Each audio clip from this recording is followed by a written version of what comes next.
SMT Nation, what is up, good people? Happy Monday, the time of this filming. It might be Tuesday when I release it. I don't know. All right, anyways, we're going to be testing CBRS on a couple of different devices. That's the site right there. It is a small cell.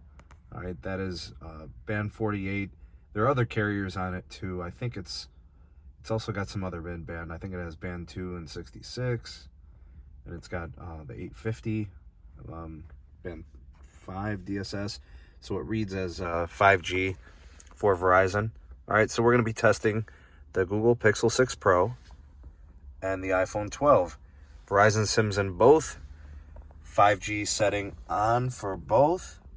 There we go. 5G on. 5G on. These are preliminary tests. I don't know if you guys can see. I just ran them. The iPhone getting 4 megs down, 6 megs up, 26 millisecond ping, 22 millisecond jitter, no loss.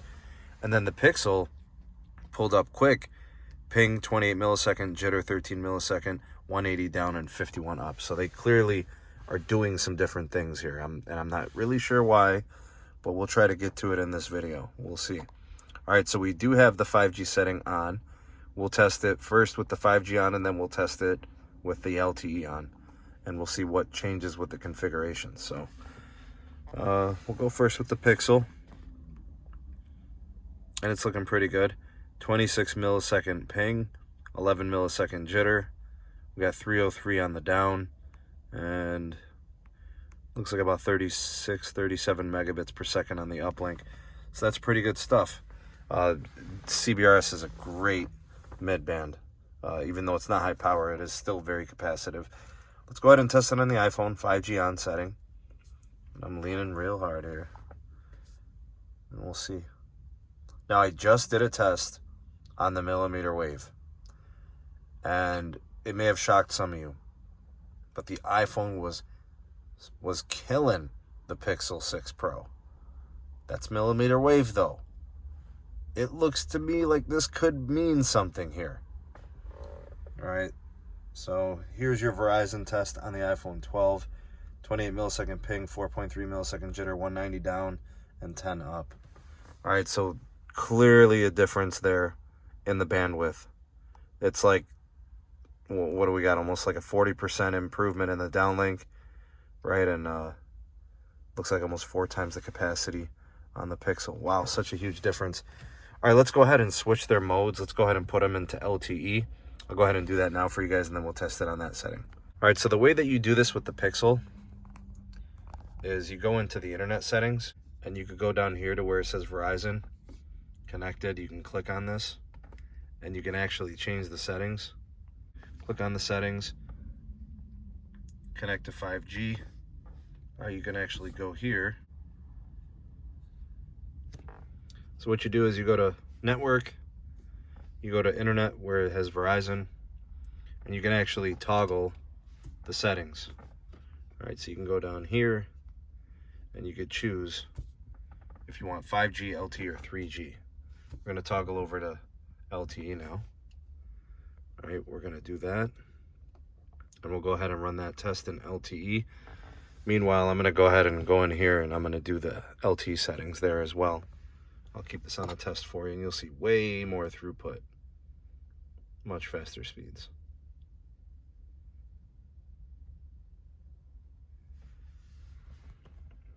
.37 millisecond ping, 5 millisecond jitter, 447 down, and 51 megabits on the up.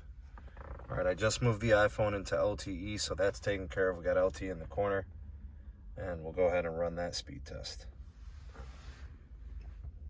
Notice that we got probably an extra channel of CBRS there. That's why it's a faster speed.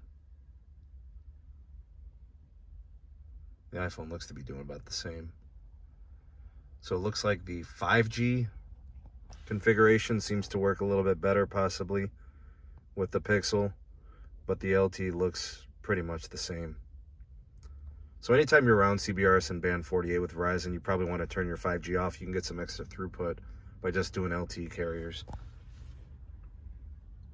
All right, so we got 32 millisecond ping, a 5.8 millisecond jitter, 485 down, 51.8 up, which is very similar to the Google Pixel 5. Let's go ahead and check out the configuration here, what we got going on the network side.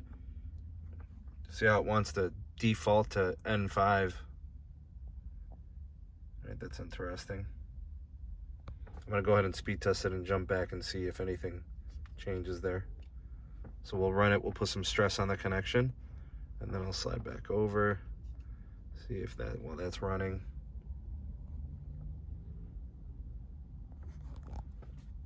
Maybe there's a bug on the Open Signal or the Signal Check Pro app. It's interesting.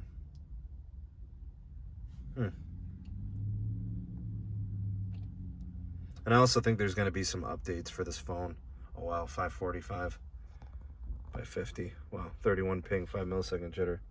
We'll run this one again and see if we can produce that same speed. Wow, 545 by 50. This one should be the same. Wow, maybe there is a difference. I mean, we're very close to the site too. It's right there. I mean, I could throw a baseball at that thing. All right, so it did get a little faster. I'm getting the impression this is going to be a mid-band phone special. The Google Pixel 6 Pro. I think it's going to be a really, really nice mid-band, C-band specifically. I think this is going to be the C-band move. Maybe not the millimeter wave based on the results I'm seeing so far, unless there's some kind of update coming. I think this is what we can expect to see. So the Pixel 6 Pro, really good on CBRS, really good with mid-band. It really prefers the mid-band overall. The iPhone, I still think, is millimeter wave king. I think because of the Qualcomm modems that are in there with the Snapdragons, they just do a really nice job. There possibly are some, you know, in comments from Zero Cool, you know, there might be some patents there that'll keep Snapdragons, you know, those modems with Qualcomm, keep them on the winning side of millimeter wave. Tell me what you think of the results. Sound off in the comment section below. You all are the voice of the people of the SMT Nation. Let your voice be heard.